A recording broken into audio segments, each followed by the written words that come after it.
Hello kids! Time for another Trippin Diaries. I'm currently in Vilnius, so I got here on, completely lost in the days of the week these days. I got here on the 12th of September, and I will say what day of the week that was, but yeah, today I just wanted to talk about what's been happening the past 7 days. So I changed countries, which to me is always a very interesting experience. There's nothing like that first feeling and the first impressions that you get from a place. Like, I got here at 7 AM and the sun was rising, and I was just walking down the street and trying to get my bearings and trying to almost interpret what I was seeing and trying to get the vibe of the city. And I find it always really interesting that my first impression always changes, and that's why I really enjoy staying in like the same place for longer than a week, or I try and stay in each country for 4 weeks at least. In this one I'm staying for 3 weeks, and I think it's because this hostel only had like you only allow volunteers to stay here up to 3 weeks. I think that's why I applied for 3 weeks. I applied a long time ago, I don't remember. But yeah, and then my impression of the place has always changed, and I think I should get into a habit of like every time I arrive into a new city I should write down what I think of it on my first day, and then sort of try and compare it, have a look at my notes again at the end of the trip, and compare my impressions of the place, how it changed. I think it'd be interesting. I think I'll do that next time. Speaking of next time and next destinations, I have booked my next destination. So I'm gonna go to Russia, ultimately. I'm gonna stay in Russia for 4 weeks in November, and I decided to pay for the hostel this time just because I've been doing volunteering. I actually realized it's been 7 months, 7 hostels since I started traveling, so it's been quite intense, amazing intense. I'm not complaining by no means. But I feel like I need to have some downtime and some time to focus on things like this, so creating content and learn how to edit videos, which is something I'm really focusing on. Focus on my proofreading job. I think that was the drink there, I don't know. Anyway, focus on my proofreading job and making some money, because we're going hunting for the Northern Lights after Russia, and it's going to get expensive because it involves Scandinavia.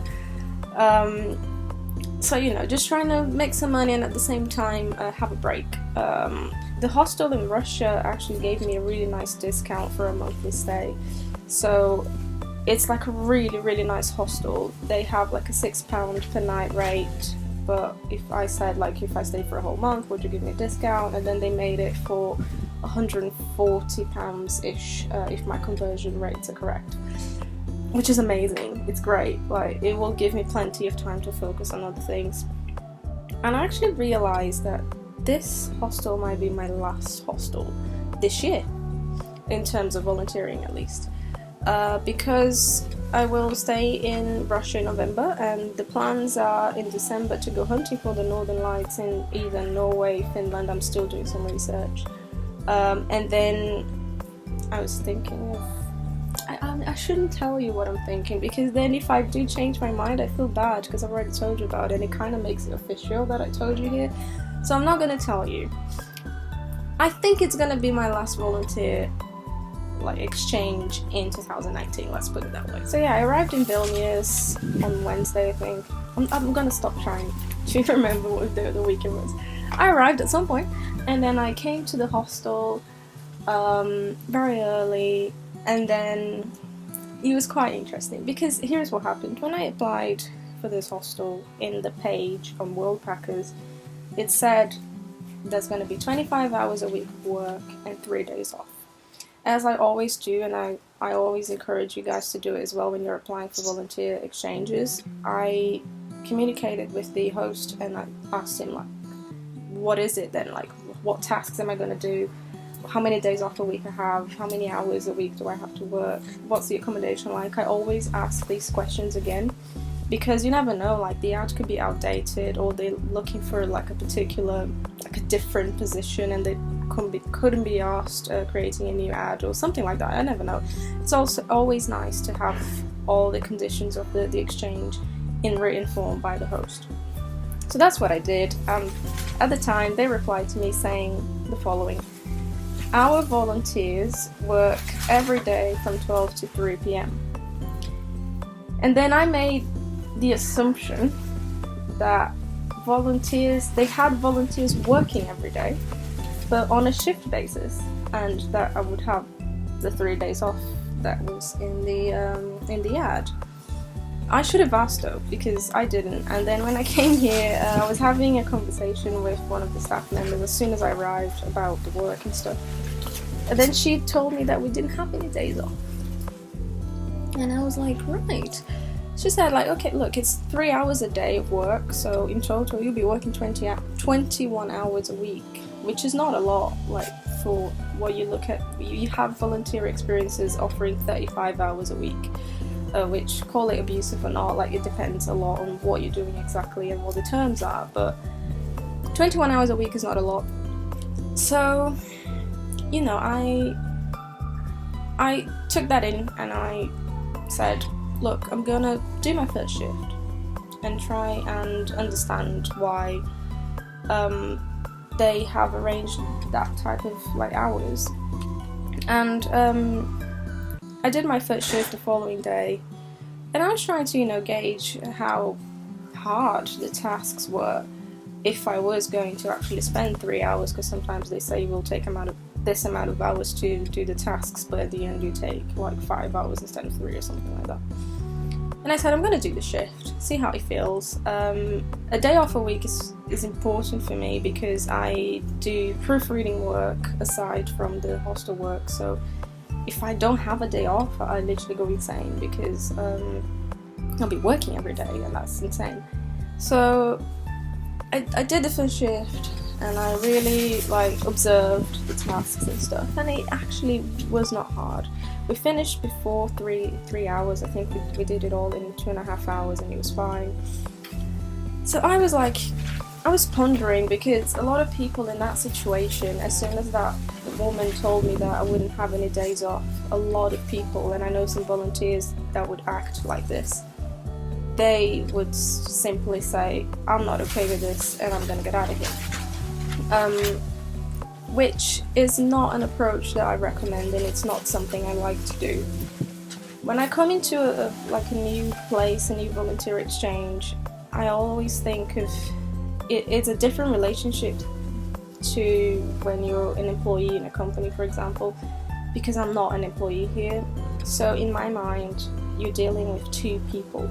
You have two people there who are trying to meet in the middle, and they have different priorities and they're not necessarily aligned. I mean, in an ideal world they are, because they pre-agreed everything before the volunteer came in, but in real life that sometimes doesn't happen. Or there are misunderstandings, like what happened with me. So I said, look, I'm just going to sit down and talk to them. So I asked the one of the staff members here who manages the volunteers to have a private conversation. We sat down, and then I just spoke to her and I said, look, the tasks are absolutely fine, the hours are absolutely fine, 21 hours a week is not a lot, the accommodation is okay, I just really need a day off because I have this side job and I'm going to go crazy if I don't have a day that I could just go and not have to worry about working in the hostel or having to log in on my computer. And you know, it's funny because before the conversation I had all these like arguments in my head that I was ready to present, of like all these reasons that I was going to list, telling her why she should give me a day off, and then thinking about like, oh my god, like at what point should I say that if I don't have a day off I would leave, and that sort of thing. But actually the minute I said, look, I just really need a day off, and then she was like, yeah, sure, that's fine. So I mean, this is one of the biggest things I learned during all of these experiences, the 7 hostels I have worked in through Worldpackers, is that you're dealing with people, and it's such an amazing skill to have, to know how to deal with different people. Especially when you're changing countries all the time, you're dealing with people with different backgrounds, and people who maybe in the past have really shit volunteers who were like slacking and not really doing the task. So even they just I don't know, there was some sort of miscommunication, like what happened here, or some reason. You're dealing with people that will not necessarily be in the same page as you are. And one of the biggest things I have learned from all these experiences for the past 7 months is to negotiate and to try to understand the other person's side and try to meet them in the middle. And I was speaking about this with the host in Estonia, actually, because he did have some bad experiences with volunteers before. And I was saying, like, the way I see it, it's like we're both holding a rope. You've got one end of the rope and I've got the other end of the rope. And if I keep pushing that rope, it won't work. So what I like to do is, ideally, you don't even need to think about these things and everything sort of clicks together, but as I said, people are different and that won't always happen. But then, in my head, as soon as I see conflict and I see something not quite right, I let go of the rope and I let the person pull as much as they want, and then I start pulling the rope slowly. I don't know if that... me and my analogies, right? And you know, if I just stop pulling the rope slowly and see like where it gets comfortable for both of us, that's when things start working, do you know what I mean? And it's not about imposing my thoughts on the other person and my will on the other person, it's about understanding the other side. Of course, sometimes it'll be hard because you'll be the only one managing the rope and the other person will just be pulling and pulling and pulling, but you know, that's what I said, like when you, in life, even if you're not volunteering and you're moving countries every 4 weeks like I am, you will run into people from all walks of life, and you know, you need to understand, this is such an amazing skill that I feel like I'm learning from this voluntary experiences, to deal with people from different walks of life and different mindsets and different cultures. So one thing I forgot to mention about the conversation I had with the staff member here at the hostel in Vilnius is that after we finished our conversation, we started talking about, you know, my travel plans and what I was doing, and I mentioned to her that I was going to Russia, but that I wanted to stop in Latvia for 3-4 days on my way, and she was like, oh yeah, I know a hostel in Latvia, in Riga, and I could easily arrange you a free stay there. So that's the kind of thing of giving the other person a chance and having conversations. Communication is so important, guys. I mean, I'm not saying that I only did it for the free stay in Latvia, but it's the long-term networking relationship that you build with your host, and this is applicable not only for this situation of I'm volunteering here and stuff, but in all parts of life. Thinking about long-term relationships with people, I think, is quite productive. I have really good relationships with previous hosts, and they say, look, you're always welcome to come back and to stay here, to work here again. You know, it's about having connections with people all around the world. So I don't know, if you're not traveling at the moment, maybe have a think about how that could be applicable in your daily life.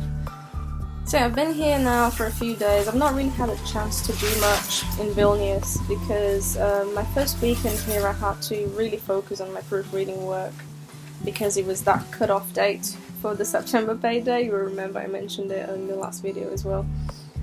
So when it's like the last couple of days before the cut-off day, I try and work like really hard to get as much money in this month as possible.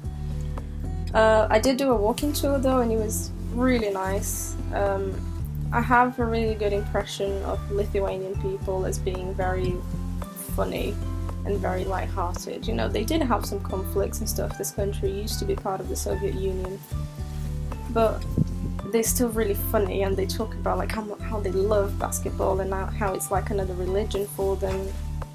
And she was saying that Lithuania is like the G-spot of Europe because no one knows where it is, but once they find it, it's amazing.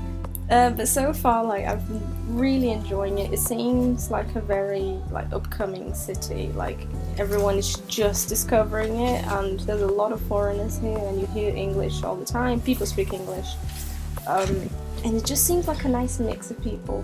I don't know. Again, I've only been here for less than a week, so this impression might change when I leave. So during the walking tour, we also went to this place called the Republic of Ujupis. I'm probably not pronouncing it right, sorry. They were telling me about how it's like a community of artists. They created this republic, and it has like a constitution, it has ambassadors, it has like a whole structure, but it's all just a big joke. So you go in there and there's a lot of like street art and really funny pieces. I actually found my favorite statue of the whole trip so far, which is Jesus the Backpacker. You're gonna be seeing a lot of Jesus the Backpacker in this channel and on my Instagram, definitely. In terms of money, and that's something I really like to talk about because I am quite cheap is the word that most people would say, but I like to think that I control my finances. So I spent a month in Estonia, and I didn't spend a cent of euro because literally I was cooking there and there was nothing to buy, as I said in my last video. And now here I'm starting to spend money again, but I'm trying to be a bit more diligent with cooking at the hostel and being really trying to save money as much as I can.